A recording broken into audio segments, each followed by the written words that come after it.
Kita masih membicarakan tentang soal ibadah, yang mana pada kesempatan ini kita mengambil materi yaitu sholat bagi orang sakit.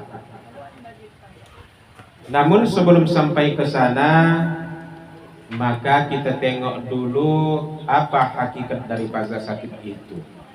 Mengapa Allah kadang memberikan kita penyakit? Ini perlu kita lihat. Jadi, ibu-ibu, saudari-saudari yang dimuliakan oleh Allah, satu ayat Allah yaitu surah Asy-Syura ayat 30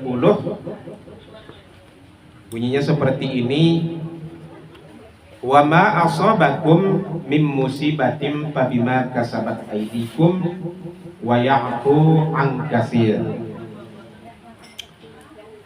Apa saja musibah yang menimpa kamu, jadi kata Allah, apa saja musibah yang menimpa kamu, fabima kasabat aydikum, itu karena ulahmu sendiri, itu karena perbuatanmu sendiri. Wa ya'fu an katsir, dan banyak yang dimaafkan Allah. Jadi kalau kita lihat berdasarkan ayat ini, segala sesuatu yang menimpa kita, hal-hal yang tidak kita senangi, termasuk itu sakit, ya kan? Ada orang yang merasa senang kalau datang sakit. Nah, misalnya datang poning kepala kan, datang poning kepala kui ore, ada begitu. Nah, jadi segala sesuatu yang menimpa kamu yang tidak kita senangi, kata Allah, fabima kasabat aydikum, itu karena ulah perbuatanmu. Berarti ada perbuatan kita yang salah, makanya Allah timpakan segala sesuatu yang tidak kita senangi. Bisa ia berupa sakit. Namun dalam ayat ini ditutup dengan kata wa ya'fu an katsir, banyak yang dimaafkan Allah. Artinya bukan berarti begitu kita setiap kali melakukan kesalahan langsung dihukum Allah, tidak. Tapi banyak yang kita lakukan kesalahan-kesalahan itu, mungkin hanya beberapa yang dihukum Allah gitu. Nah, kalau satu dua itu mungkin masih dimaafkan Allah. Makanya kalau sempat kita setiap melakukan kesalahan, langsung Allah turunkan hukuman gawat juga gitu. Jadi hanya beberapa dari bentuk perbuatan kita tuh yang kadang dihukum Allah. Jadi ibu-ibu yang saya muliakan, kemudian kata Rasul begini, ya kan, ara'aita mimma tukrahu fahuwa mimma saqil daris syafri. Tidakkah engkau lihat berupa perkara yang tidak engkau senangi menimpa dirimu? Nah, jadi kata Rasul kan, perkara yang tidak kita senangi menimpa diri kita, bahwa mimma saqil daris syarri, itu merupakan beban dari sejarah keburukanmu. Ada sejarah keburukan yang kita lakukan, maka Allah timpakan sesuatu yang tidak kita senangi.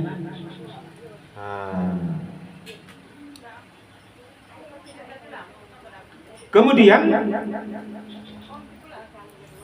kata Rasul lagi begini, kan, ma asabakum mim maradin au uqubatin au bala'im fid dunya. Apa saja yang menimpa kamu, mim maradin, baik itu berupa sakit, au uqubatin, atau siksaan, au bala'im fid dunya, atau musibah di dunia, fabima kasabat aydikum, itu karena ulahmu. Berarti sakit yang menimpa kita itu karena ada kesalahan yang kita lakukan, maka Allah timpakan sakit. Mungkin kita entah tongkak, bandal, ya kan, galak, Kadang dikasih Allah peringatan, tapi tak pedulikan. Maka dikasihnya peringatan yang selanjutnya, bisa juga berupa sakit yang tadi, dikasih Allah penyakit. Kalau sudah sempat dikasih Allah juga penyakit, galak juga lagi. Mau gawat nanti lagi lebih penyakitnya itu ya kan. Jadi itu dia. Inilah kita tengok sebenarnya hikmah dari suatu penyakit itu. Mengapa Allah timpakan penyakit kepada seseorang? Itu karena ada kesalahan yang dilakukannya. Itu mungkin ada perbuatan buruk yang dilakukannya. Maka Allah timpakan penyakit itu kepadanya. Tapi sesudah Allah timpakan tadi balasan itu kepada seorang hamba itu, wallahu ta'ala ahlamu min ayyusanni alaihil uqubata bil akhirah, dan Allah maha penyantun untuk tidak mendua kalikan siksanya di akhirat. Jadi kalau sudah seorang hamba itu karena bandalnya, karena tongkarnya, lalu dihukum Allah, dia ditimpakan Allah penyakit kepadanya, tak hontok di atas tilamnya kan. Minum pun selama ini yang bisa minum sendiri, akhirnya tak bisa minum lagi sendiri, terpaksa disuapkan ya kan. Ondak ke kamar mandi yang selama ini bisa berjalan sendiri, terpaksa dituntun. Ada pula dituntun pun tak bisa, terpaksa pakai terpaksa pakai pampers. Lupa pokoknya anaknya mengganti-ganti, penuh sampai apa dalam pocah, habis rumahnya bakase pula misalnya kan. Mak, minyak wanginya pakai. Jadi kata Allah itu maha penyantun untuk tidak mendua kalikan siksaan di akhirat. Artinya begitu sudah dikasih Allah hukuman, maka lepaslah nanti hukum akhiratnya. Di akhirat nanti tak lagi dibalas Allah dia tuh. Mengapa? Karena sudah di dunia. Wa ma'afallahu anhu fid dunya, wallahu ta'ala akramu min ayyauda ba'da afwihi. Apa saja yang sudah dimaafkan Allah di dunia, maka Allah Ta'ala maha mulia untuk tidak mengulanginya sesudah dimaafkannya. Jadi berarti begini, ada juga eloknya kita, begitu kita bandal, tongkak, berbuat kesalahan, langsung dihukum. Iya kan? Mengapa? Karena nanti di akhirat tak lagi tak kono lagi hawa. Daripada kita bandal, tongkak, gingging, apa lagi ya? Tapi tak dapat hukuman, ada tidak? Dia misalnya agen narkoba ya kan, kayo sehat.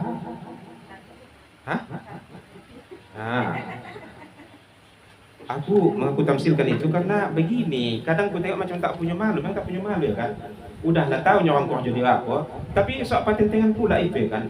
Seolah-olah dia nempatennya, dia lanang kayunya, dan tahunya ada mana kakayuannya. Dulu sebelum itu kerjanya menggulung hoak daun pun berkepayahan saking susahnya hidup tuh ya kan. Jadi maka aku tamsilkan seperti itu ya kan, karena itu kita tak tahu diri kadang-kadang. Jadi kan kita tengok kayu dia sehat, tak ada Allah turunkan hukuman sama dia sampai meninggal dia misalnya, tidak apa-apa. Lepaskah dia akhirat dia? Tidak. Jadi bukan berarti mentang-mentang dia tak dihukum Allah di dunia dia ni, udahlah aman itu segala akhirat nanti. Belum tentu. Ya kan? Wala adzabul akhirati asyaddu wa abqa. Sungguh azab akhirat itu lebih pedih. Jadi lebih baik kita dihukum Allah di dunia ni daripada kita tak dapat hukuman di akhirat nanti, lebih gawat hukumannya. Ayo kan, lebih gawat hukumannya di akhirat nanti. Jadi ibu-ibu sekalian, makanya saya bilang tadi ada juga hikmahnya. Kalau kita dikasih Allah penyakit, itu mungkin merupakan suatu bentuk ada dosa yang kita lakukan, lalu Allah beri hukuman. Daripada kita melakukan suatu kesalahan, tapi tak dikasih Allah hukuman di dunia ini, akhirnya nanti di akhirat kono. Kita kalau sudah dihukum Allah di dunia ini, di akhirat lepas tak lagi kono itu ya kan.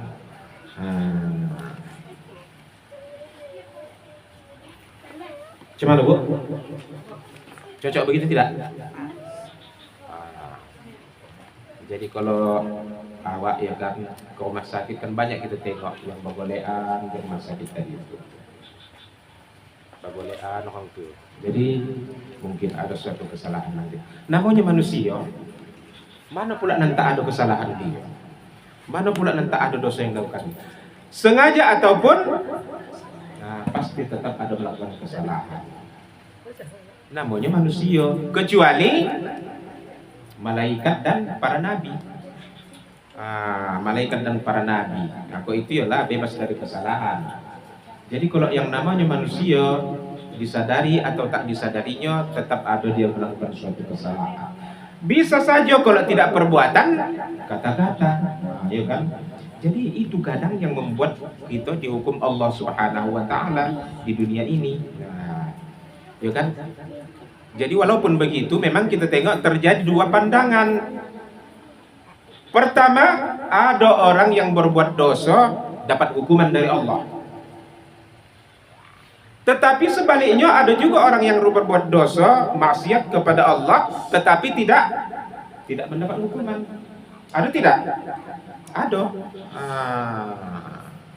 Ada, ya kan? Apa? Itulah istidraj. Ibu tadi bilang istidraj, iya, salah bu, tak begitu. Istidraj. Coba bilang lagi. Istidraj. Alif, sin, ta, dal, ro, jim. Istidraj. Istidraj. Istidraj.